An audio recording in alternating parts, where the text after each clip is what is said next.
As a recap, last night in the early morning hours, members of Peel Regional Police 22 Division attended an address here on Adventura Court in the City of Brampton with respect to a disturbance. Upon arrival, we allege the officers encountered a male and female couple. There was an altercation. As a result of that altercation, the Special Investigations Unit of the province have invoked their mandate, so I'm unable to provide comment with respect to details of that altercation.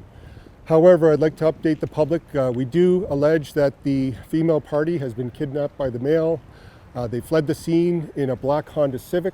I can update everybody that thanks to the public information as well as our media assistance, we have located that vehicle a short distance away in the City of Brampton.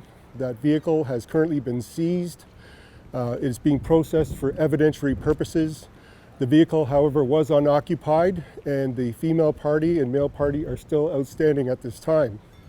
We have great concern for the safety and well-being of the female party. The male party, we allege, who has kidnapped her, is currently wanted on 4 outstanding warrants throughout the Greater Toronto Area, the most serious of which is a first-degree murder warrant from an investigation that the Toronto Police commenced in July of 2020.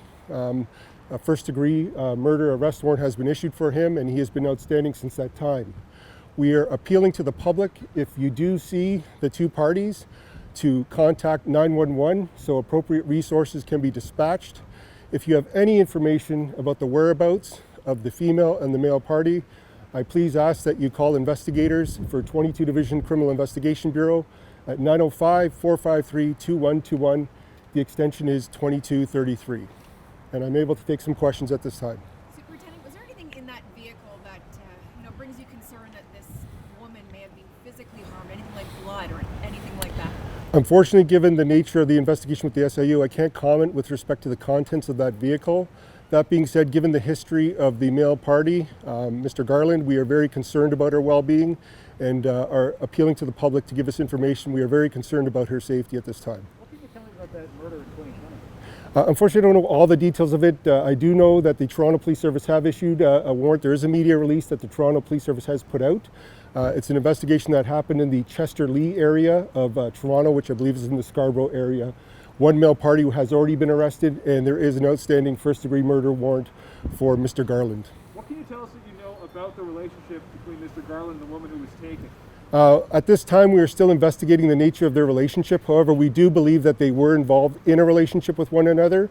We're still trying to determine the length of that relationship, how long they've been together. But she is not a stranger to him. We do believe that they are involved in an actual relationship, boyfriend-girlfriend. Was she a resident here of this home, Superintendent? At this time, we're still investigating, but we do believe that she was a resident in this area at the time of this offense, yes. And was there anyone else home or inside here when this happened? Unfortunately, I can't comment on that given the nature of the SIU investigation at this time. Do we know if the address where the car was found, does that have anything to do with this, or is it random?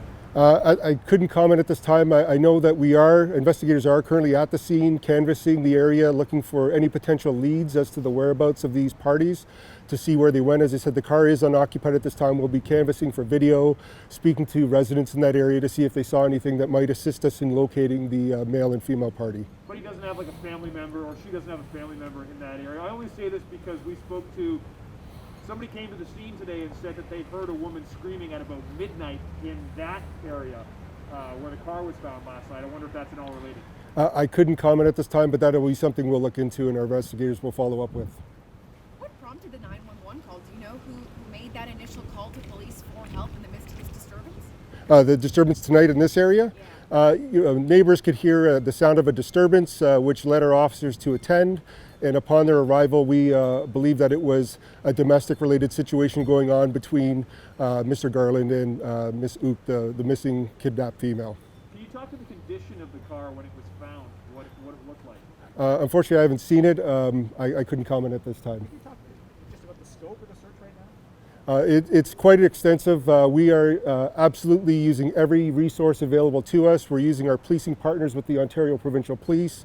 We're using the Toronto Police Service, other neighboring police services. Given the nature of the warrants that are currently outstanding for Mr. Garland, he does have a foothold throughout the entire Greater Toronto area, and so we are using all resources possible to us to try and locate him, and certainly we're concerned about the well-being of Miss Ook, and we are looking for her using every resource possible. Do we have any idea what happened to them once that car was essentially either dropped off or dumped about 5 kilometers away? Was there another getaway vehicle? Could there be someone else who might be involved? Again, that's all possibilities. At this time, I don't have an answer for you. We are looking, and if anybody has any information, I really implore for them to call us. If they're not comfortable calling the police directly, please call Crime Stoppers so we can get that information and hopefully safely locate Miss Ook, the missing female.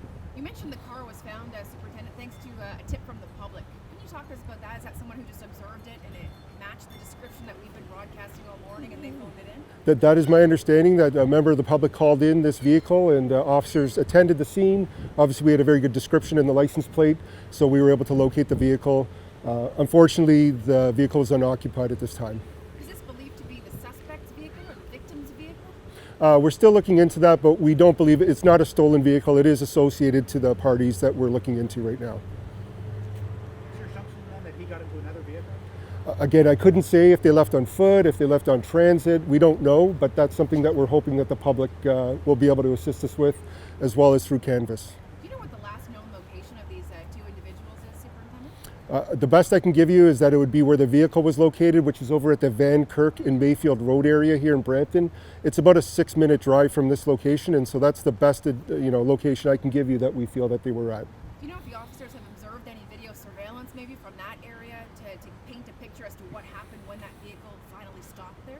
Again, it's a very active investigation. Officers are currently there, investigators from our Criminal Investigation Bureau, canvassing all the houses. As you know, many people in the neighborhood do have home surveillance systems, Ring cameras, various Nest cameras, so we will be checking with members of the public for any information that may assist us, whether they are wearing certain clothing. All those things will be helpful for us to try and locate the two parties. That was my next question as well. I know you guys have put out a photograph of the victim. Do we have a description? Do we know what she was wearing so people can keep their eyes peeled for that as well? I don't have one at this time, but the moment we do get an updated description for clothing, we will release that via our corporate communications team. Have you had a chance to speak with Ms. Ook's family? I personally have not. However, we have made contact with her family, and obviously they're very concerned. We are doing our best to reassure them, and as I said, we are putting every resource available into locating Ms. Ook and this male party. I know your suspect was known to police just because of his criminal background. Was the victim known to police? She was not known to police, no. Thank you, Superintendent. Thank you.